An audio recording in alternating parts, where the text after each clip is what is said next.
खैर, ये तो आस्वादन करना तो प्राकृत मन बुद्धि के द्वारा वहाँ तो अनुप्रवेश करना कदापि संभव नहीं। एकमात्र प्रभु की कृपा जिन पर है वही जा करके वो दिव्य लीला आस्वादन कर सकते हैं, क्योंकि वो इंद्रियातीत, वो गुणातीत, वो मन बुद्धि का अगम्य, अनुभव वेद्य, कृपा साध्य,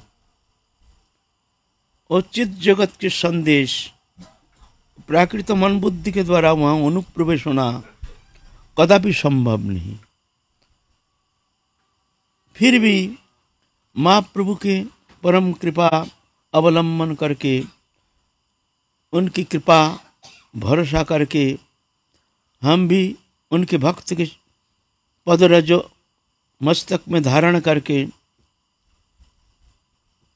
उनके मार्ग अनुशीलन करते हुए हम भी उनकी लीला कथा कुछ आस्वादन करेंगे, ऐसे आशा लेकर राधारानी के चरण प्रांत में आए हैं।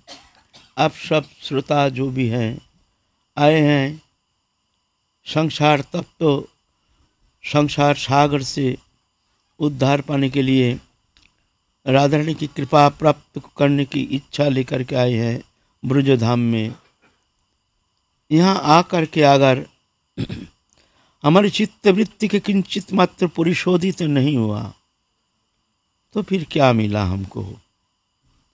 बिनु सत्संग ना हरि कथा, तेहो बिनु मोह न भाग, मोह गए बिनु राम पद होए न दृढ़ अनुराग। एकमात्र सत्संग ही हमारे अंतःकरण को परिशोधन करके, परिशुद्ध करके वो प्रेम रस किंचित आस्वादन करने का योग्यता प्राप्त करा सकते हैं।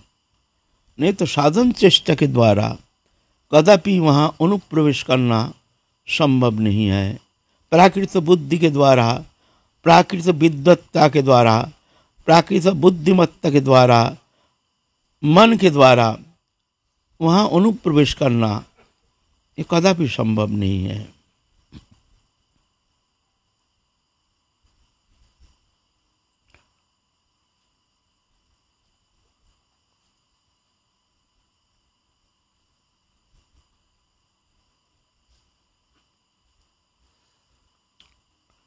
भवाप वर्ग भ्रमतां यदा भवेत् जनस्य तरच्युत सत्समागमो सत्संगम जड़ि तदैव सद्गतो परामर्शित्वयि जायते रति। ऐसे नहीं होता है। ये संसार चक्र भ्रमण करते करते जब जाके उनके प्रेमी भक्त का संग होता है और उनके प्रेमी भक्त के संग के कारण उनके सानिध्य में रह करके जब वो भगवत कथा, अमृतमय कथा, उनके जो अनुभव सिद्ध कथा, जो कथा आस्वादन की है, ऐसे कथा प्रेमी भक्त के श्रीमुख से जब निश्चित होती है तो वो कथा जा करके कर्ण कुहर से अनुप्रविष्ट हो करके हृदय में जा करके वो अनुभव कराते हैं वो कथा। ऐसे भक्त कथा, ऐसे भक्तों की कृपा बिना वहाँ प्रवेश करना संभव नहीं, क्योंकि भगवान अपनी कृपा शक्ति को भगवान भक्त के हाथ में प्रदान की है। जाओ तुम्हारी ये करुणा जो है तुम बांटो। भक्त में करुणा अधिक होने का कारण भगवान देखें ये वस्तु भक्त के हाथ में देना उत्तम है। जो जिस पात्र के योग्य है उसी के द्वारा वो कर्म होना तो उत्तम है ना। जिसमें जो योग्यता है भगवान देखते हैं हमसे भी योग्य है हमारे भक्त। तो भगवान भक्त के हाथ में दे दिए हैं वो करुणा, अब बांटो तुम। क्यों ना, भगवान तो संसार चक्र में बद्ध जीव होकर के कभी भगवान इस तरह से त्रिताप दुख से ताड़ित होकर के, दावानल पीड़ित होकर के, ऐसे स्वरूप विस्मृत होकर के, एक शरीर धर्मी होकर के भगवान तो कभी ये दुखमय सागर में इस तरह से दुख अनुभव किए नहीं हैं। क्योंकि भगवान तो इंद्रियातीत, गुणातीत, लोकातीत हैं, वो स्वयं संपूर्ण, वो आत्माराम पूर्ण काम। तो इसलिए ये संसार सागर में घूमते घूमते जब कभी महत्पुरुष के संग प्राप्त होने का सौभाग्य होता है, तभी वो महत्पुरुष की कृपा से जा करके वो बीज उनको मिल जाता है। क्योंकि जब भक्तों साधन करके, बड़ी कष्ट करके, बहुत साधन प्रचेष्टा के द्वारा भगवत कृपा प्राप्त करके संसार चक्र से मुक्त हो जाते हैं, तो देखते हैं वो क्या देखते हैं, देखते हैं हम एक अनंत काल एक स्वप्न जगत से लौट के आ रहे हैं। मिथ्या है, झूठा है, हम तो भगवान के हैं, भगवान से हमारे नित्य संबंध है, था है, रहेगा। किसी भी अवस्था में भगवान से हमारी विच्युति होना संभव नहीं है। ये नित्य सत्य सनातन हमसे संबंध है। इतने निकटतम और इतने प्रियतम और कोई वस्तु पदार्थ कहीं है नहीं। लेकिन हम माया से इस तरह से लिप्त हो गए हैं, माया ने हमको भुला दिया हमारे सबसे प्रियतम, हमारे सबसे निकटतम भगवान के जो प्रेम सान्निध्य, वो भुला करके एक शरीर धर्मी बना करके संसार चक्र में घुमा रहे हैं। 84 लाख जोनि में कर्म अनुसार अनंत काल हम भ्रमण कर रहे हैं।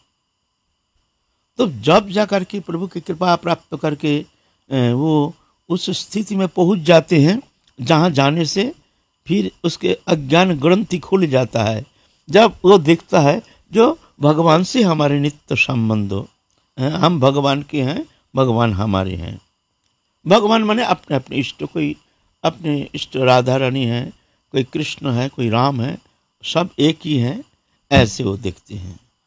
तो क्या होता है, वो देखते हैं कि हम अनंत काल एक स्वप्न जगत से हम लौट के आ रहे हैं।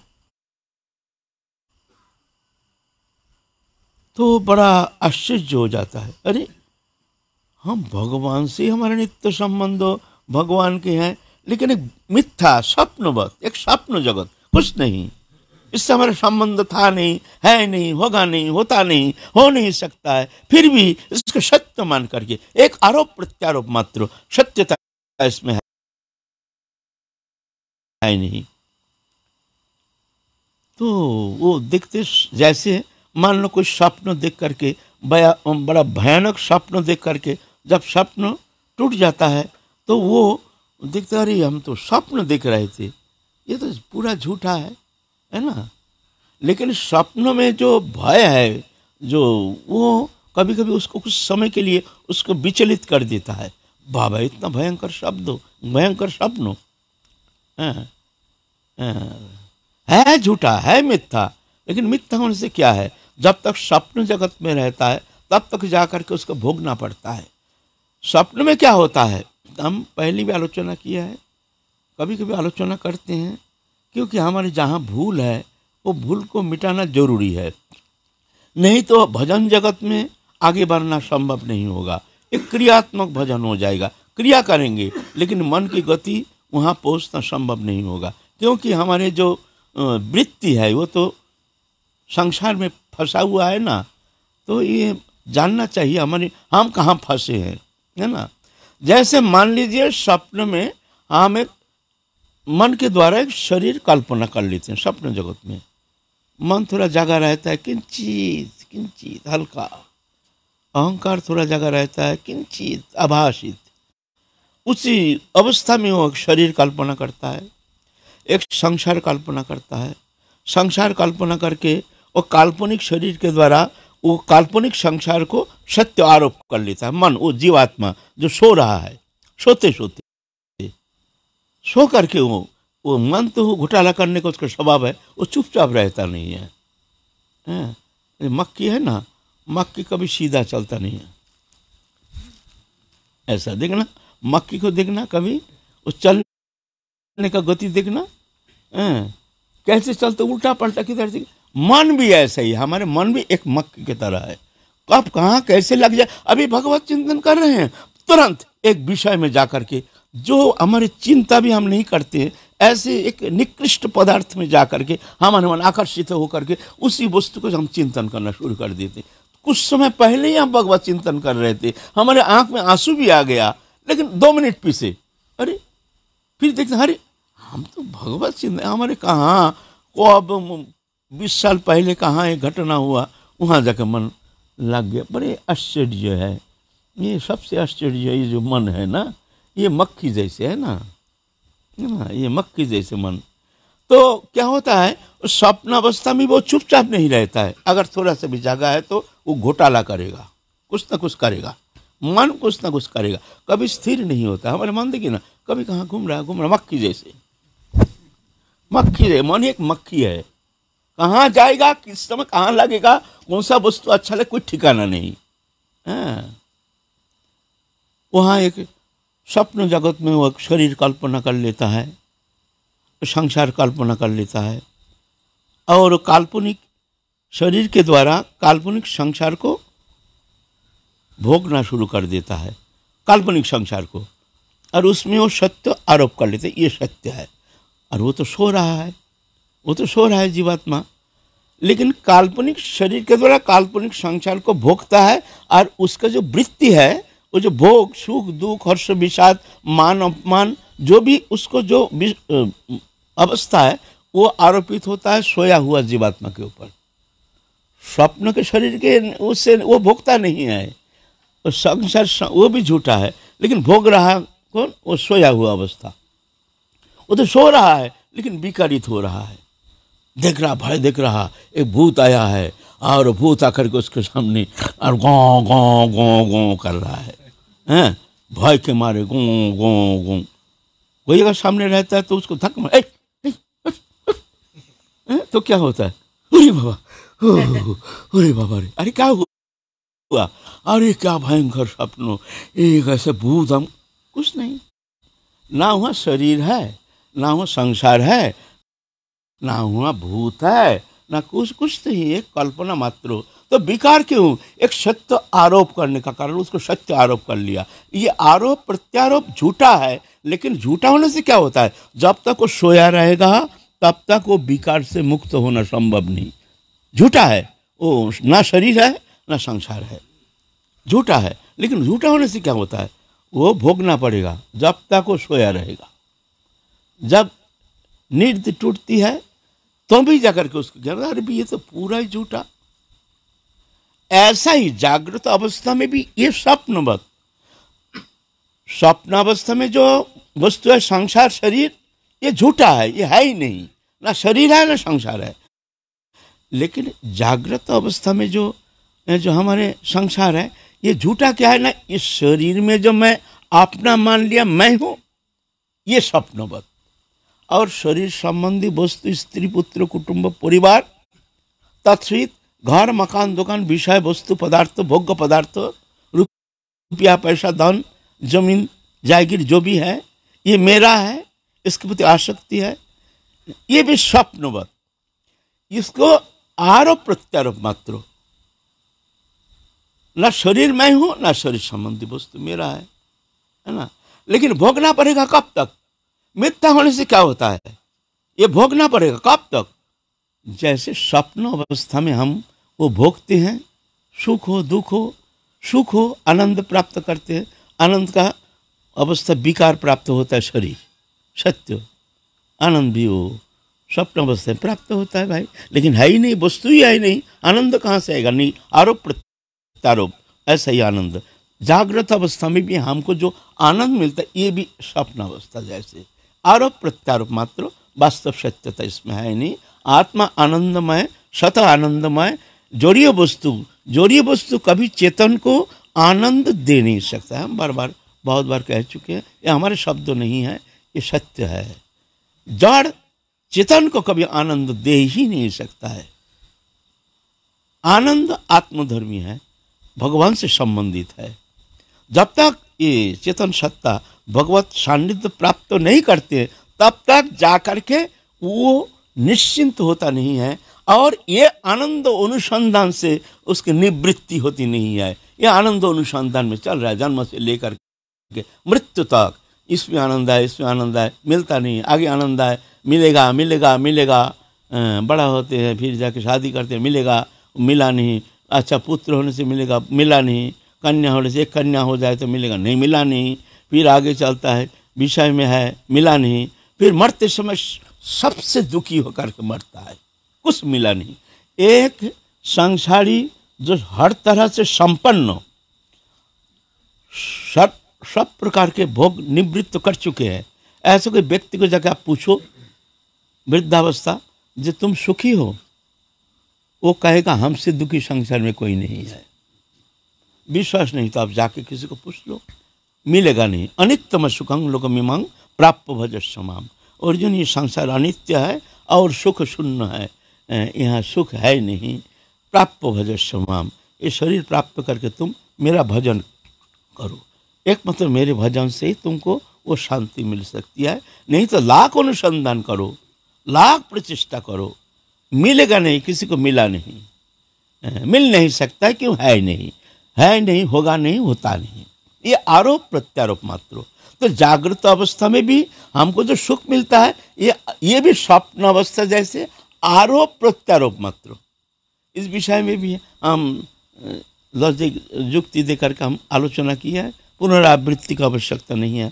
जो भी सत्संग किया है वो सुने होंगे शायद, जो हमने प्रमाण करके हमको दिखाया, जो वास्तव में आरोप मात्र, सत्यता इसमें है नहीं। आरोप हट जाता है तो वस्तु संबंध आसक्ति भी हमारे समाप्त हो जाता है। आरोप प्रत्यारोप मात्र,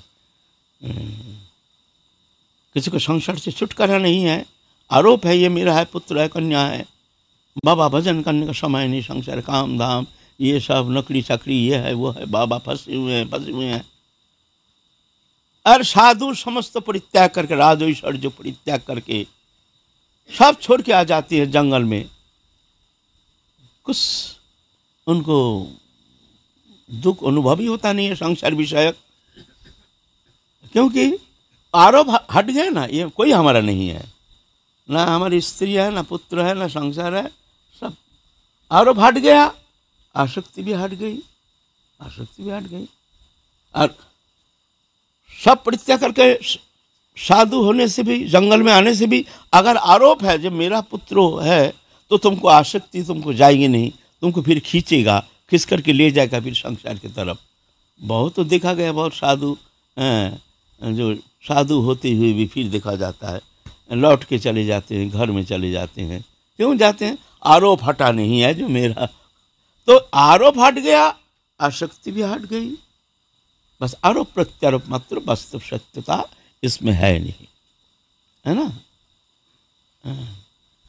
तो जागृत अवस्था में भी हम जो सुख दुख प्राप्त करते हैं, ये आरोप प्रत्यारोप स्वप्न अवस्था जैसे ही मिथ्या है, इससे ये सत्यता है नहीं। ना पुत्र हमारा है, ना कन्या हमारी है, ना संसार हमारा है, ना ये शरीर हमारा है, ना हम शरीर है, ना शरीर संबंधी वस्तु हमारा है, हम तो इससे अतीत है, यह है सत्य। तो जब जाकर के वो स्वरूप में स्थित हो जाता है, उसके जड़ चेतन ग्रंथि खुल जाता है, जहाँ जाके वो भगवत प्रेम सान्निध्य प्राप्त करके धन्याते धन्य हो जाता है, वो निरापद भूमि में पहुंच जाता है। निरापद भूमि किसे कहते हैं? जिस भूमि में जाने से साधक को कभी संसार में लौट के आना नहीं पड़ता है। जद गत्ता न निवर्तन्ते तद धाम परमं मम, जहाँ जाने से फिर कभी लौट के आता नहीं है, यह निरापद भूमि। उस भूमि से जब पहुँचता है तो क्या देखता है? अरे हम तो एक स्वप्न जगत में घूम रहे थे, अरे सर्वनाश, मिथ्या है नहीं कुछ, हम तो ठाकुर जी के थे, हैं, रहेंगे, लेकिन एक स्वप्न जगत, स्वप्न माया ने हमको ऐसे घेर लिया, घेर करके हमको ऐसे विस्मृति करा दिया। माया की जो शक्ति है, जीव चेतन सत्य को पहले आरोप कर दिया माया ने, आवरणात्मक शक्ति, आवरण शक्ति के प्रभाव से स्वरूप विस्मृति, मैं भगवान को, भगवान मेरा है, ये विस्मृति घटा दिया। इसको कहते हैं माया की आवरणात्मक शक्ति। और एक शक्ति उसमें चार्ज कर दिया माया, वो है विक्षेपात्मक शक्ति। विक्षेप शक्ति का प्रभाव, स्वरूप माने आवरण शक्ति का प्रभाव से स्वरूप विस्मृति, माने मैं जो भगवान का हूँ, भगवान मेरे, ये भुला दिया, मैं शरीर हूँ, बस भुला दिया, शरीर धर्मी बना दिया। और भिक्षावात्तिक शक्ति का प्रभाव से भेद बुद्धि, ये कुत्ता, ये बिल्ली, ये भेद बुद्धि। आप खेल रहे हैं, द्वैत बन करके खेल रहे हैं, अनंत काल खेल रहे हैं, ये है नाटक। तो जब वो स्थिति में पहुंचते हैं निरापद भूमि में, तो उसके अंदर इतना करुणा उद्रेक होती है। वो देखते ये जीव जगत इतना दुखमय मिथ्या संसार में इसको सत्य आरोप करके दुखी हो रहा है, तो ये दुख से कैसे निवृत्ति हो सकती है? तो उनके भीतर एक करुणा, अद्भुत करुणा, अद्भुत करुणा, ये करुणा वैशिष्ट भक्त में अधिक है भगवान से ज्यादा। बोले क्यों ना? भगवान तो कभी ऐसे बद्ध जीवात्मा होकर के इतना अनादिकाल अनंत काल इस तरह से बद्ध जीवात्मा होकर के शरीर धर्मी बन करके त्रिताप दुख में ताड़ित तो होकर के कभी तो ये दुख दिखे नहीं भगवान। इसीलिए भगवान कहते हैं समांग सर्वभूतेषु न मे देशस्ति न प्रियो, मैं सब में समान हूँ, मेरा कोई देश नहीं, मैं प्रिय नहीं।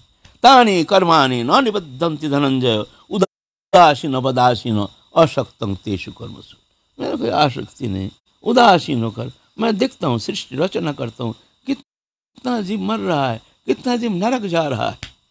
भगवान उदासीन, देखो कितना बड़ा उदासीन, अनंत जीव जगत देखो नरक में सर रहा है, कितना दुख पाकर के कितना कष्ट पा रहा है। भगवान उदासीन, इतने बड़ी उदासीन भगवान है ना। खैर ऐसे नहीं, भक्त के लिए उदासीन नहीं, भक्त के लिए भगवान कुछ अलग है। भगवान ऐसे नहीं, ये भक्त के लिए अलग है। कौनते प्रतिजानी न मे भक्ता प्रणश्यति, प्रतिज्ञा करके कह सकते हो मेरा शरणागत भक्त कभी नष्ट होता नहीं है। वहाँ नहीं, भक्त के लिए नहीं। यह जो बहिर्मुख, जो भगवान से संबंध नहीं, कुछ नहीं, शरीर को ही सत्य मान करके, शरीर धर्मी विषय को सत्य मान करके, दृश्यमान जागतिक भोग्य पदार्थ में आसक्त हो करके यही भोग्य पदार्थ प्राप्ति के लिए ही समस्त चेष्टा, ऐसे जो बहिर्मुख जीवात्मा है इनके लिए भगवान उदासीन। बोले भगवान उदासीन क्यों? भगवान तो कृपा कर सकते हैं। बोले नहीं, वो तो खेलना चाहते हैं ना, वो तो आना नहीं चाहते हैं। भगवान तो चाहते हैं जीव लौट के आ जाए हमारे पास, लेकिन ये आना नहीं चाहते, आना नहीं चाहते। एक बार नारद ऋषि भगवान से प्रार्थना किए हैं। नारद ऋषि, प्रभु ये आपके अनंत वैकुंठ लोक, अनंत कोटि विष्णु लोक, नम्र पद्म जर्चिते अनंत कोटि विष्णु लोक है, और ये जो माया जगत है ये तो एक कण में आप पकड़ के रखे हैं। जहाँ गीता में कहते अथवा बहु नहीं तेन किंग कहते न था अर्जुन विष्टव्याहमिदं कृतस्न में कांक्षन स्थित जगत। अर्जुन तुमको मैं विभूति अपना क्या कहूँ, ये अनंत कोटि जो जगत तुम दिख रहे हो मैं अपने एक कण में धारण करके रखा हूँ। अनंत कोटि सृष्ट माया जगत एक कण में, तो एक कण में अगर अनंत कोटि जीव जगत माया जगत अगर है तो भगवान वो कितना बड़ा है, त्रिपाद विभूति है, अता पता नहीं है। ये अनंत कोटि ब्रह्मांड जीव जगत ब्रह्मांड अगर भगवान मुक्त करके अपना पास बुला लेना, फिर भी उनका अता पता नहीं, एक कोना में पड़ा रहेगा। ऐसा नहीं जो जगह नहीं मिलेगा, भगवान के पास जाएंगे इतना जगह कहाँ है, ऐसा नहीं है। बोलते हैं वो भी एक कण में, पता भी नहीं चलेगा ये ब्रह्मांड कहाँ पड़ा है। तो एक दिन नारद ऋषि कहते हैं प्रभु मेरे मन में एक जिज्ञासा है, ये अनंत कोटि जीव जगत ऐसे दुखी होकर के संसार जगत में ताड़ित होकर के पीड़ित होकर के दुखमय सागर में अनंत काल गोता लगा रहे हैं, अब इनको उद्धार करके आपके पास क्यों नहीं बुला लेते हैं? ये तो आप ही का ही अंश है, अंश तो आप ही का ही है ना। ममई वंश जीवलोक जीवभूत सनातन मना षष्ठान इंद्रियानि प्रकृति स्थानी कर्षति, मेरे अविनाशी अंश जीवात्मा है, लेकिन प्रकृति को आश्रय करके ये मन और पंच ज्ञानेन्द्रिय के द्वारा आकर्षित होकर के संसार में भोक्ता बन के खेल रहा है। प्रकृति स्थानी कर्षति, आकर्षित होकर के मन और पांच ज्ञानेन्द्रिय चक्षु कर्ण नासिका जीव तक, मन सहित पांच ज्ञानेन्द्रिय षष्ठ इंद्रियानि प्रकृति स्थानी कर्षति, मेरा है अविनाशी अंश। अब बन गया जीव, जीव बन के इस तरह से खेल रहा है। तो प्रभु आप ही का ही अंश हैं। आप अगर उद्धार नहीं करेंगे, जीव का उद्धार कैसे होगी? हमको समझ में नहीं आ रहा है प्रभु, आप ऐसे लीला क्यों कर रहे हैं? इतना कष्ट पा रहा है आपका अंश होते हुए, इस तरह से नरक में और संसार चक्र में दावानल पीड़ित होकर के, दुखी होकर के भी वो अनुसंधान तत्पर, अनुसंधान से विरत तो नहीं हो रहा है। जिस संसार में सुख नहीं है फिर भी ना है, मिलेगा मिलेगा मिलेगा मिलेगा करते भाग रहा है, भाग रहा है, भाग रहा है। कहाँ मिलेगा? है नहीं। जैसे रेगिस्तान में सूर्य किरण से दूर से दिखता है जैसे पानी है, इसको कहते हैं मृग मरीचिका। मृग मरीचिका कहते हैं। मरीचिका में जलद भ्रम, जैसे दूर से सूर्य किरण से दिखता है जैसे पानी है, नील नील नील नील जैसे पानी है, जैसे सरोवर है। आप उन लोग कभी गर्मी के मौसम में कार में चले होंगे, शायद कार में दूर में देखेंगे जैसे बरसात हो गया, रास्ता गीला हो गया, है ना? लगता है ना ऐसा, जैसे बरसात हो गया रास्ता पूरा गीला हो गया, है ना? कार में ऐसे दोपहर में दिखता है ऐसे। इसको कहते हैं मृग मरीचिका। तो तिरसार्थ जीव जो वो तो जानता नहीं है, जब पानी नहीं, वो मृग मरीचिका भागता है, पानी मिलेगा पानी मिलेगा पानी मिलेगा, भागते भागते भागते भागते, पानी तो है नहीं, मिलेगा नहीं, मिलेगा कहाँ से? प्राण त्याग देता है। हम भी संसार में इस तरह से अनादिकाल, आज नहीं अनंत काल मिलेगा, सुख मिलेगा, कहाँ से मिलेगा? वो मृग मरीचिका है। अनित्यम सुखम अनित्यम असुखम, यह सुख है नहीं। और यहाँ ये संसार दृश्यमान जगत अनित्य है, था नहीं, रहेगा नहीं, आगंतुक दृश्यमान मात्र मिथ्या है, 2 दिन का मेहमान है, आया है तो जाएगा जरूर, राजा रंग का और फकीर।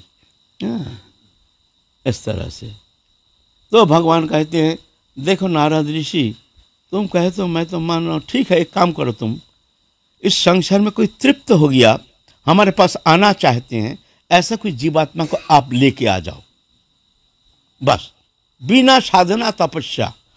लेकिन जो आना चाहते ऐसे जीवात्मा, ऐसे नहीं, ऐसे जीवात्मा को ले, जो आना चाहते हैं उसका आप ले आओ। देखो अब एक जीवात्मा को ला के दिखा दो। तो नारद ऋषि बोलते हैं, अब प्रभु को हम दिखाएंगे, प्रभु को दिखा देंगे। तो देखें, ध्यान करके देखें, उस समय दिल्ली के एक बड़े सेठ, अरब खरबपति, 80 साल उम्र, और उस समय उनके बेटा बेटा सब बिना अथाह संपत्ति। उस समय भी 3 भार्या है उनके, 3 पत्नी। उस समय भी एक तृतीय पत्नी जो है जवान पत्नी भी है, ऐसे हर तरह से संपन्न और भक्तिमान भी है। तो नारद ऋषि से, ये बुढ़ा ये हर तरह से संपन्न है, ये भोग की चरम अवस्था में ये देख लिया संसार को, इसको ही पकड़ के ले चलो प्रभु के पास, हम दिखाएंगे प्रभु को जी हो सकता है कि नहीं। तो नारद ऋषि जा करके राधे श्याम एक साधु का वेश धारण करके, आइए आइए महाराज, महाराज सेठ जी आए हैं, वृद्ध सेठ जी, आइए आइए महाराज, कृपा कीजिए, बड़े हमारे यहाँ सौभाग्य है, आप जैसे संत आए हैं, आदेश कीजिए क्या सेवा करेंगे। हाँ, सेवा तो हम चाहते हैं, चलिए। तो भीतर जाके बैठे हैं, वो बड़े भक्तिमान सेठ जी है, एक विशाल मकान एकदम ग्रेनाइट इटालियन पत्थर से बना हुआ घर मकान है, अथाह संपत्ति। जाके बैठे हैं आदर करके। तो बोलते हैं, हम आपके ऊपर बहुत प्रसन्न हैं, मैं आपको कृपा करना चाहता हूँ, आप क्या चाहते हैं बोलिए। तो कहते हैं, महाराज हम तो संपन्न हैं, हमारे सब मिल गया है और कोई बाकी नहीं है, प्रभु के सब अथाह कृपा है। तो ठीक है, हम चाहते हैं, देखिए मैं नारद ऋषि हूँ, मैं वैकुंठ से आया हूँ, क्या आप हमारे साथ जाएंगे? हम आपको वैकुंठ लोक ले जाएंगे, हम आपके ऊपर बहुत प्रसन्न हैं। अरे हमारा क्या ये इतना भाग्य होगा, हमारे साधन नहीं, भजन नहीं, कुछ नहीं, हमारे इतना भाग्य होगा जो हम वैकुंठ हो जाएंगे, इतना सुकृति कहाँ, हमारे इतना साधन कहाँ, तब तो हम तो मायाबद्ध। अरे कोई ज़रूरत नहीं, आप एक बार हाँ बोल दीजिए, अभी आपको इस समय अभी आपको ले चलेंगे, बिना साधना बिना तपस्या। आप रोना पीटना बंद हो गया, आँख मोटा हो गया, ये क्या कह रहे हैं भाई। तो माता खुजार करके कहते हैं, महाराज बात ऐसी है ना, हमारे तो कोई चाहत तो है नहीं, लेकिन क्या करूं, हमारे जो बच्चा कच्चा जो है एकदम नालायक। हमने इतना कष्ट करके इतना धन संग्रह किया, इतना पैसा कौड़ी इतना सब इकट्ठा किया, लेकिन ये नालायक समझ ही नहीं पाता है, ये बिल्कुल नष्ट कर देगा 2 दिन में। तो आप थोड़ा कुछ दिन बाद आइए, हम इनको समझा बुझा देंगे, फिर आपके साथ चलेंगे। बस आप थोड़ा सा पीछे, अभी नहीं, थोड़ा सा आप कुछ दिन पीछे आइए। नारद जी देखते, ओहो माया बलवान। अच्छा, नारद जी चले गए, साल भर पीछे आए हैं, नारायण नारायण करते करते अब उनके बड़े बेटा आए हैं, वो भी वृद्धावस्था। आइए आइए महाराज महाराज, आइए हमारे लायक सेवा बताइए। भीतर ले गए, और आपके जो यह जो वृद्ध सेठ जी थे, वो आपके पिता होंगे शायद। हाँ हाँ, वो तो हमारे पिता थे। पिता थे माने है नहीं, बोलते ना वो तो चले गए, 6 महीना हो गए पिताजी स्वर्गवास हो गए, क्या करें।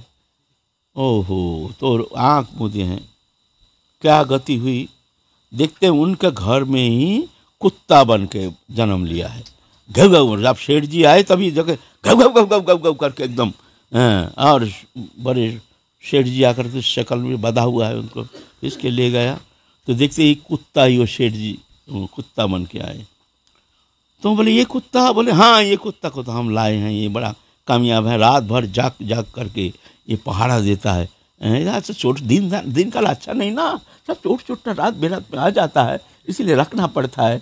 अच्छा ठीक है, तो अच्छा देखो कुत्ता, ना मारे जाइए उसके पास मत जाइए, बड़ा खतरनाक। अरे कोई चिंता नहीं। नारद ऋषि गए तो अपने शक्ति संचार करके उसको स्पर्श किए, स्पर्श करके उसको ये पूर्व जीवन का उसको स्मृति उसमें जाग गई। देखते हैं वो जाग गए। अब कुत्ता देखते हैं जो, अरे मैं तो सेठ था, यहाँ कुत्ता बन के आया हूँ। तो बोलते हैं तुम जाओगे, देखा ना, थे सेठ बन गए कुत्ता, अभी इसी अवस्था में आपको हम ले जाएंगे, अब जाएंगे हमारे साथ वैकुंठ। तो कुत्ता कहते हैं महाराज क्या करूं, ये लोग इतना नालायक है ना, हमारे जो इतना संपत्ति ये सब चोर चुट्टा ही नष्ट कर देगा, इसलिए आप कुछ दिन पीछे आइए, हम थोड़ा सा संभाल लें, इन लोग तो संभाल लेगा संपत्ति, फिर हम चलेंगे, और कुछ दिन पीछे आइए। नारद ऋषि बोलते हैं ओहो माया बलवान। नारद ऋषि चले गए, फिर साल भर पीछे आए हैं। अब तो कुत्ता तो घव घव घव घव करता नहीं है। तो आए हैं वो सेठ जी आए हैं, बड़े सेठ जी आइए। ओह आप महाराज, आप तो कुछ दिन पहले आए थे ना। हाँ कैसे आए हैं बोलिए। बोले हाँ आए हैं, मन हुआ दर्शन करने के लिए। अच्छा आपके यहाँ जो कुत्ता था वो क्या गया, कहाँ गया। बोलता अरे मत बताइए, चोर आया था रात में, रोटी के साथ जहर मिला के दे दिया, खा लिया, मर गया। क्या करे, मर गया। अब ध्यान लगाया कुत्ता का क्या गति हुई है। तो देखते हैं वो जो तिजोरा जहाँ नीचे मट्टी कहीं गुप्त कक्ष होता है, वहाँ संपत्ति सब रखे रहते, हीरा मोती पोती ये सब, वहाँ सर्प बन के पहारा दे रहा है। तो कहते हैं सेठ जी मैं जानता हूँ आपके यहाँ भीतर में एक कक्ष है, उसमें तिजोरा में कुछ संपत्ति है, वो हीरा मोती जवाहरात है। तो बोलते हैं हाँ है। तो वो तो आप तो जानते हैं महाराज त्रिकाल दृष्टा है। बोले वहाँ पर एक सर्प है ना, बड़ा खतरनाक है। तो बोले ऐसे वहाँ सर्प कैसे जाएगा। बोलते नहीं चलिए मैं दिखाता हूँ, बोले हमको ले चलिए। तो साधु है ना सर, गुप्त कक्ष में जाकर वहाँ गए, तीजोरे में हाथ लगा दे, फश करके एकदम। अरे बाबा सेठ जी तो घबरा गए, गड़ी गड़ी, ये कहाँ से आ गया, कहाँ से आ गई भाई, ये सांप कहाँ से आ गया। बोलते चुपचाप आप हट जाइए, मैं देखता हूँ। तो सेठ जी थोड़ा हट गया, भाई साधु संत सब कुछ कर सकते हैं। तो शक्ति संचार करके स्पर्श किया और पूर्व जन्म को स्मृति जाग गया। देखते हैं हम सेठ थे, फिर कुत्ता बने, अब सर्प बन के आए हैं। तो देखा तुमने था सेठ, फिर हुए कुत्ता, अभी बने हो सर्प, तुम जाओगे हमारे साथ वैकुंठ। बोलते मैं बहुत कष्ट पा रहा हूँ, जाना तो चाहता हूँ, लेकिन ये लोग नालायक है ना इतना, ये जो हमने एकत्र संपत्ति को यहाँ इतना इकट्ठा करके रखे ना, सब नष्ट कर दिया, लूटेरा लूट के ले जाएगा। तो थोड़ा सा समझदारी आ जाए इनमें, फिर जाएंगे महाराज आप कुछ दिन पीछे आइए। ओहो माया बलवान, फिर गए, कुछ दिन पीछे आए हैं, फिर सेठ जी आए हैं, बड़े सेठ जी, अरे महाराज आप फिर आए हैं, अच्छा जानते हैं तो बड़े सिद्ध महात्मा है, आइए आइए महाराज भीतर आइए। बोले तिजोरी का वो सर्प अभी है? बोला ना वो हमारे पोता लोग जो है ना वो तो पीट पीट के मार दिए उसको, पीट पीट के मार दिया, तो उसका गति क्या हुई भाई? फिर ध्यान लगाए, देखते हैं विष्ठा के कीड़ा बन के जन्म लिया है। विष्ठा की कीड़ा, क्यों ना पोता पोती इसमें इतना मोह, वो लोग जब विष्ठा त्यागता है वो विष्ठा का कीड़ा बन के वो आनंद ले रहा है। तो तब जाके नारद ऋषि बोलते हैं हाँ ओहो माया बलवान, जीव आना नहीं, तो ना गए हैं प्रभु के पास, देखा ये आना नहीं चाहते, मैं क्या करूं बताओ, मेरा क्या कसूर है बताओ? जिस दिन आना चाहेगा उसी दिन हम इसको बुला लेंगे। तमेव शरणं गच्छ सर्वभावेन भारत तत्प्रसादात् परं शांति स्थानं प्राप्स्यसि शाश्वतम्। अर्जुन तुम सर्वत भाव से उनके शरणागत हो जाओ, फिर मेरी कृपा से, तुम्हारी चेष्टा से होना संभव नहीं है, मेरी कृपा से तुम पार लगा दोगे ये संसार। मत चित्त सर्वदुर्गनि मत प्रसादात् तरिष्यसि अथ चित्तमहंकारात् न श्रुष्यसि विनंक्ष्यसि। तुम सिर्फ हृदय में हमको धारण करके चुपचाप बैठे रहो, कुछ करने की आवश्यकता है नहीं। तुम सोचते हम ये करेंगे वो करेंगे वो करेंगे, तप करेंगे तपस्या करेंगे, ये सब मतलब ये सब छोड़ो, अहंकार तुम्हारे द्वारा कुछ होने वाला है नहीं। अर्जुन को लक्ष्य करके भगवान समस्त जीव जगत को ये शिक्षा दे रहे हैं कि तुम्हारे हाथ में कुछ है ही नहीं, तो क्या करें? बोलते मत चित्त, बस तुम सिर्फ हृदय में हमको धारण करके तुम दृष्टा बन के देखते रहो। जैसे छोटा बच्चा माँ के गोदी में बैठ करके निश्चिंत हो जाते हैं, उधर आधी तूफान आ रहा है, कितना भयंकर प्रलय आ रहा है, बच्चा निश्चिंत हंस रहा है, शेर को देख करके पाम दिखाता है, हमारे माँ है, हमको कोई चिंता नहीं, माँ है, माने हम निश्चिंत है। ऐसा ही मश्चित्त, तुम हमको हृदय में धारण करके चिंता मुक्त हो करके तुम दृष्टा बन के देखते रहो, है ना? तुम हमारी चिंता में रहो, तुम मेरी चिंता करो, हम तुम्हारी चिंता करेंगे। तुम्हारी चिंता करने की आवश्यकता नहीं, हमको क्या करना है क्या नहीं करना है, ये हुआ ये नहीं हुआ, ये होना चाहिए, हमारे मन में ये है, ये हुआ वो हुआ, अरे जाने दो सब, तुम सिर्फ तुम्हारे मन को हमको दो, तुम हमारी चिंता में सिर्फ निमग्न रहो, मत चित्त बस। अब तुमको क्या करना है क्या नहीं करना है, क्या लेना है क्या देना है, क्या कमी है, ये सब हम देख लेंगे। क्या हम ये शक्ति है नहीं? क्या हम कुछ नहीं कर सकते हैं? तुम मन को हमको दे दोगे, हमारी चिंता में तुम तल्लीन रहोगे, तब क्या मैं तुमको इस संसार सागर से मैं उद्धार नहीं कर सकता हूँ? जे तू सर्वाणि कर्माणि मयि सन्निष्ठ पत्परा अनन्यनैव योगेन ध्यायन्त उपासते तेषां महं समुद्धर्तमित्य संसार सागरात् भवामि अचिरात् पार्थ मयि अभिषिक्त चेतसम्। समस्त कर्म हमको समर्पण कर दिया, छोड़ दिया।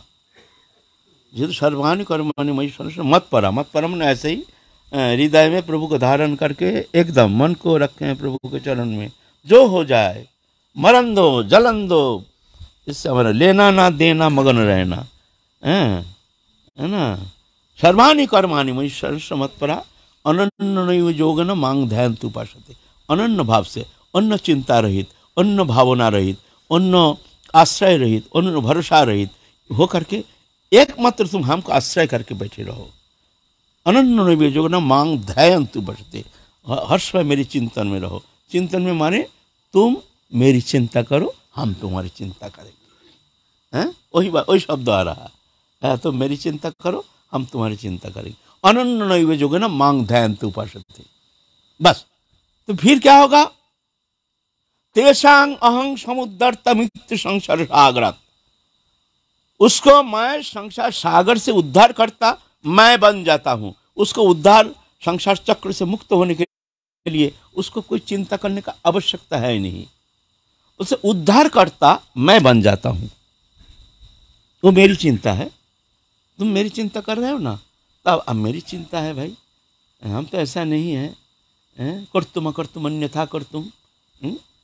तो मेरी फर्ज बनता है कि हम तुम्हारी चिंता करेंगे। तेषांग अहं समुद्धरता मृत्यु संसार सागरात, मृत्युमय संसार से उद्धार करता मैं बन जाता हूँ। फिर भवामी अचिरात पार्थो मैं आवेशित चेत सब, ऐसे मुझ में जो आवेशित चित्त वृत्ति लेकर के मुझ में मन रख करके मेरी चिंतन में रहता है, अचिरात माने बहुत जल्दी, इतना नहीं कि तुम्हारा कितना जन्म लग जाएगा। कोई कहता है न जाने हमारे कितना जन्म लग जाएगा, हमारी सुकृति नहीं, कुछ नहीं, बोलते ये सब आवश्यकता नहीं है। भवामी अचिरात पार्थो मैं आवेशित चेत, बहुत जल्दी मैं उसके संसार चक्र से मुक्त कर करके मेरे पास मैं बुला लेता हूँ। ये मेरी कर्तव्य है ना। तो यह बात है ना। तो कहते तुम मन को हमको दो, मन माना भावो, बस तुम मन को हमको दो, हमको छापन्न भोग नहीं चाहिए, हमको कोई वस्तु नहीं चाहिए, खोने का कोई भय नहीं, मिलेगा अनंत कुछ। संसार को प्यार करोगे मिलेगा कुछ नहीं, जाएगा सब कुछ। भगवान को प्यार करोगे तो जाएगा कुछ नहीं, मिलेगा सब कुछ, अनंत तो मिल जाएगा।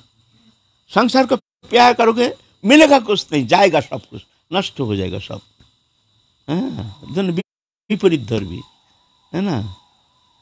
तो भगवान कहते हैं इसलिए तुम मन को हमको दो, हम तुम्हारी चिंता करेंगे, चिंता मत करो। तो ये बात है ना। तो इसीलिए भगवान ये पावर दे दिए हैं भक्त के हाथ में। ये भक्त के भीतर जो करुणा अधिक है, इतना करुणा अधिक हम में है नहीं। इसीलिए भगवान कहते हैं जो हमारे भक्त के पास जाओ, हमारे भक्त के पास जाओ। भवाप वर्ग भ्रमतांग यदा भवेत् जनस्य तद अच्युत सत्समागम। ऐसे संसार चक्र में घूमते घूमते जब ऐसे महत्पुरुष के सान्निध्य प्राप्त होने का मौका मिलता है तो उनके सान्निध्य से भवाप वर्ग भ्रमतांग यदा भवेत् जनस्य तद अच्युत सत्समागम सत्संगम जड़ी तदैव सद्गतु परावर्षितु जायते रति। फिर सत्संग में आने से फिर उनके कृपा से वो बीज उनके अंदर रोपित हो जाता है। स्वाभाविक, तुमको चाहने की आवश्यकता है नहीं, ऑटोमेटिकली स्वाभाविक वो बीज रोपण कर देते हैं। मैं आवेशित चेत सब, फिर जा करके वो धीरे धीरे संसार चक्र से मुक्त होता है। इसीलिए भगवान कहते हैं ऐसे महत्पुरुष के सान्निध्य में रह करके उनके मन चित्त वृत्ति जो भी है भगवत चरण में समर्पित करके भजन करो। तुम चिंता करने का कोई आवश्यकता नहीं है। तो हमारे महाप्रभु इस तरह से ये संसार चक्र से उद्धार करने के लिए कृपा पूर्वक वो गोलोक धाम के वो वस्तु, वो प्रेम, जो प्रेम कोई कल्प में भगवान प्रदान नहीं किए हैं, समर्पयत उन्नत उज्जवल रसांग सबक्ति, वो उन्नत उज्जवल रस राधा कृष्ण जुगल प्रेम निर्जास, जो कभी किसी युग में भगवान ऐसे वस्तु प्रदान नहीं किए हैं। निवृत्त निकुंज में जुगल विलसित रूप में जो प्रेमानंद आनंद के जो घनीभूत परम चरम जो प्रेम निर्जास है, वो वस्तु प्रदान करने के लिए इस कलि युग में महाप्रभु आए हैं। वह है भावोल्लासारती, जो मंजरी भाव उपासना पद्धति। ये उपासना पद्धति बहुत दुर्लभ है और बहुत सरल हमको मिल गया है प्रभु की कृपा से इस कलि युग में। इसलिए कहते हैं धन्य कलि युग। महाप्रभु ये वस्तु, जो वस्तु प्रभु ने कभी ये वस्तु प्रदान नहीं की है ना। तो कृष्ण चैतन्य महाप्रभु कृपा करके इस कलि युग में अवतीर्ण हुए हैं। तो अब ये महाप्रभु जगन्नाथपुरी में निवास कर रहे हैं। सनातन गोस्वामी को विदाई दे करके वृंदावन भेज दिए हैं, रूप गोस्वामी को भेज दिए हैं। अब नीलाचल में महाप्रभु विद्यमान है। इधर रघुनाथ दास गोस्वामी बंगाल से तीव्र वैराग्य लेकर भक्त भक्त आए हैं महाप्रभु के चरण प्रांत में। ये रघुनाथ दास गोस्वामी महाप्रभु के परम प्रिय भक्तों और नित्य सिद्ध परिकर राधारानी के जो मंजरी अष्टविधा मंजरी है, उनके अंदर अष्ट प्रधान मंजरी जो प्राणश की है, उनके अंदर एक जन है रघुनाथ दास गोस्वामी। इनका नाम है तुलसी मंजरी, है ना। रूप मंजरी, रति मंजरी, विलास मंजरी, कस्तूरी मंजरी, मंजुलाली मंजरी, रस मंजरी, गुणंग मंजरी, लवंग मंजरी, तुलसी मंजरी भी कहते हैं, इनका और नाम है वही तुलसी मंजरी भी कहते हैं ना। तो ये है ना, तीव्र वैराग्य लेकर आए हैं। एक ऐसे वैराग्य महाप्रभु दिखाने के लिए अपने पार्षदों को लिया है। देखो भगवत प्राप्ति के लिए कितना निष्प्रिय और निर्लिप्त होना चाहिए। ऐसे थोड़ी है भगवत प्राप्ति हमारे सामने इतना कठिन थोड़ी है। भगवान का कोई भी कहते हैं जो हमारे ना जाने कितना जन्म बीत जाएगा वहाँ पहुँचना, क्योंकि हमारे भीतर में ऐसा कोई साधन है नहीं और नाना प्रकार दुर्वासनाग्रस्त है। तत्सहित नाना प्रकार कुसंस्कार, कुप्रवृत्ति, अनादिकाल का दुष्प्रवृत्ति, कर्म अच्छा नहीं है, कोई सुकृति है नहीं, साधन है नहीं, बोलते इसका कोई आवश्यकता है नहीं।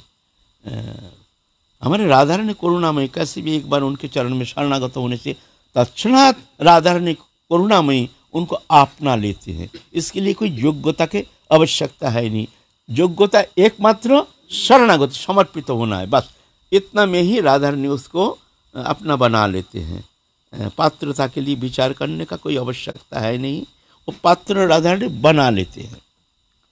तो ये शिक्षा देने के लिए सब पार्षद आए हैं। रघुनाथ दास गोस्वामी तीव्र वैरागी हैं, जो जिसका घर में कुछ खाना नहीं, पीना नहीं, पैसा नहीं, कौड़ी नहीं, घर नहीं, मकान नहीं, दुकान नहीं, वैरागी होकर वृंदावन आ गया है। क्या वैरागी? जब देखा ही नहीं, भोग वृत्ति भोग्य पदार्थों कुछ देखा ही नहीं, ऐसा थोड़ी वैराग होता है। सब वस्तु रहते हुए जब उसके प्रति अनासक्त हो करके एकमात्र भगवत चरण में समर्पित हो करके अनासक्त हो करके जो भगवत प्राप्ति के उद्देश्य लेकर के जो भजन करते हैं वो है वैरागी। रघुनाथ दास गोस्वामी ये बोलते कुबेर सम ऐश्वर्य अप्सरा सम भार्या। अब उनके मन में वैराग्य आ गया है, अल्प उम्र में घर छोड़ के चले जाएंगे, बार बार चले जाएंगे। कई बार भागने के लिए प्रयत्न किया, माता पिता ने बार बार उनको बहुत कष्ट से बुला के लाए हैं।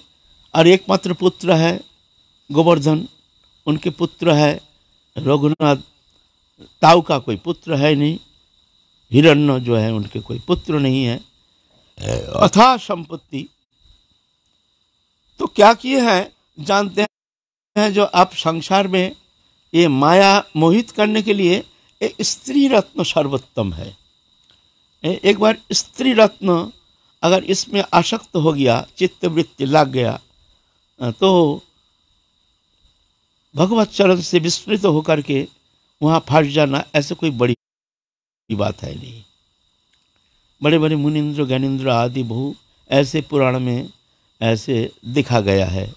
तो अपने पिता और ताऊ अप्सरा संभार्या, पैसा का तो कोई कमी नहीं है, सुंदरी चाहिए, चाहे कैसी भी कितने भी सुंदर, सुंदरी चाहिए।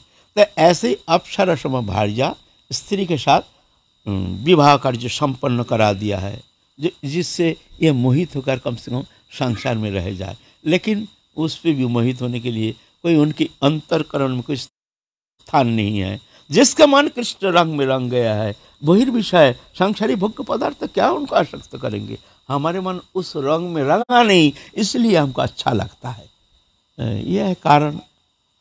तो ये कारण मिटाने के लिए क्या करना है न, बिनु सत्संग ना हरि कथा। सत्संग में रह करके तो जा करके महत्पुरुष के सान्निध्य से जा करके उनके भीतर वो वैराग्य आ सकता है बहुत जल्दी।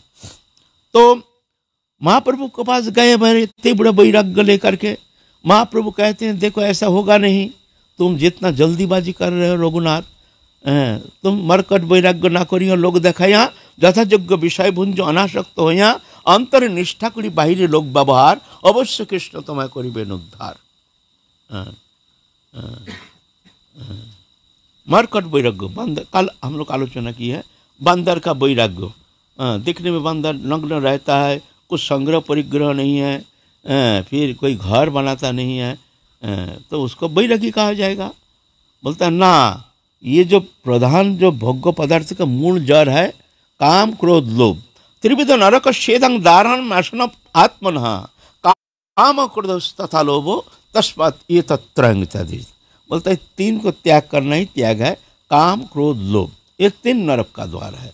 समस्त प्रवृत्ति भोग वृत्ति का जड़ है ये तीन, काम और क्रोध और लोभ, लालसा। लालसा माने भोग्य पदार्थ, भगवान छोड़ करके और कोई भी जो वस्तु भोग्य पदार्थ है, इंद्रिय विषयक, देह दैहिक विषयक जो भी वस्तु में आसक्त हो करके वो इच्छा करते, उसको भोग वृत्ति कहते हैं ना। तो ऐसे ये जो भोग वृत्ति है ना, यही जीव को संसार चक्र में घुमाता है। तो महाप्रभु कहते हैं यथा योग्य विषय भुंजो अनासक्त हो जा, अनासक्तों का संसार में रहो हैं, और ये लोक को मत दिखाओ जो मैं बैरागी हूँ। अंतर निष्ठा कोड़ी, बाहरी लोग व्यवहार, निष्ठा भीतर रखो और बाहर में जैसे कर रहो करो, और किसी को दिखाना नहीं। इस विषय भी काल हम लोग आलोचना कर चुके हैं। आज पुनरावृत्ति की कोई आवश्यकता है नहीं। अंतर निष्ठा करी बाहरी लोग व्यवहार, अवश्य कृष्ण तो मैं करी बेनु। ये अंतकरण के मामला। हमारे दो वृत्ति है, एक इंद्रिय वृत्ति, एक अंतकरण वृत्ति, है ना। इंद्रिय वृत्ति शरीर के द्वारा जो कर्म करते हैं, ये इंद्रिय वृत्ति है, ये है जड़ वृत्ति। लेकिन भीतर में अंतकरण जो है हमारा, ये अंतकरण जो है, यहाँ तुम ठाकुर जी को बैठा लो और इंद्रियों के द्वारा संसार का कर्म करो, झमेला मिट जाएगा। भजन अंतकरण वृत्ति, संसार इंद्रिय वृत्ति, दो वृत्ति है, एक चित्त विषयक, एक जड़ विषयक। चित्त विषयक है अंतकरण, जड़ विषयक है शरीर। जड़ विषय कर्म करो, संसार में रहो, स्त्री पुत्र परिवार लेके रहो, लेकिन जानना ये धोखाबाज, ये था नहीं, ये रहेगा नहीं, रख नहीं सकते हो। मिथ्या, जितना प्रेम करोगे उतना तुमको धोखा खाना पड़ेगा, ये निश्चित सत्य सत्य सत्य।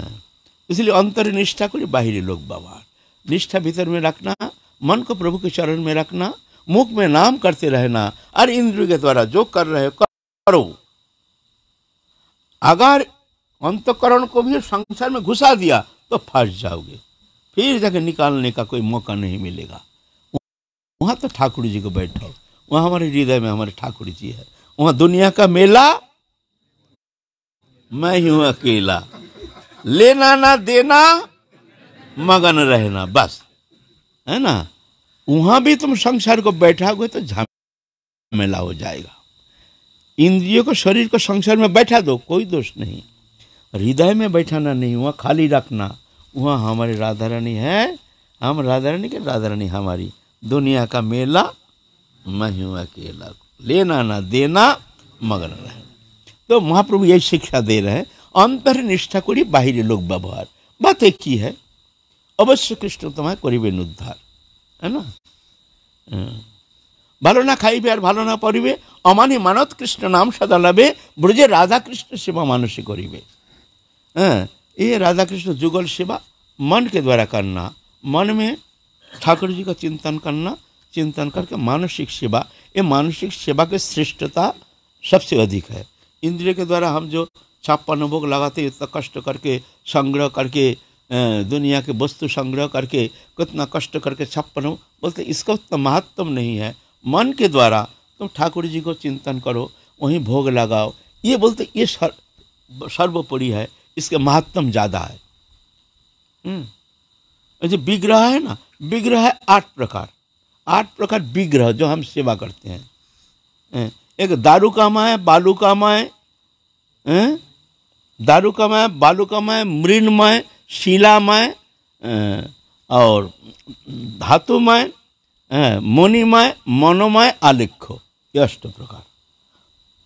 दारू का मय है लकड़ी के द्वारा बनी हुई विग्रह, बालू का मय रेती के द्वारा बनी हुई विग्रह जो गोपियाँ किए थे, मृणमय मिट्टी की बनी हुई विग्रह, शिलामय पत्थर के द्वारा बनी हुई, मुनिमय जैसे हीरा मोती आदि जरा धातुमय ऐसे, और एक है मनोमय। मनोमय माने मन में ठाकुर जी की चिंता करो, विग्रह विग्रह नहीं, मन में चिंतन करो, साक्षात ठाकुर जी हमारे सामने विद्यमान है, बस विद्यमान है, आप तो वहीं पर मन में ठाकुर जी को भोग लगाओ, भोग मन ही मन में चिंतन करो। वहाँ तो विधि पूर्वक नहीं, स्वयं तुम अपने हाथ से ठाकुर जी को खिला रहे हो, ठाकुर जी खिला। यहाँ कोई स्वाधीन है, यहाँ कोई बाधा नहीं, प्रतिबंध है नहीं, सर्वोत्तम है।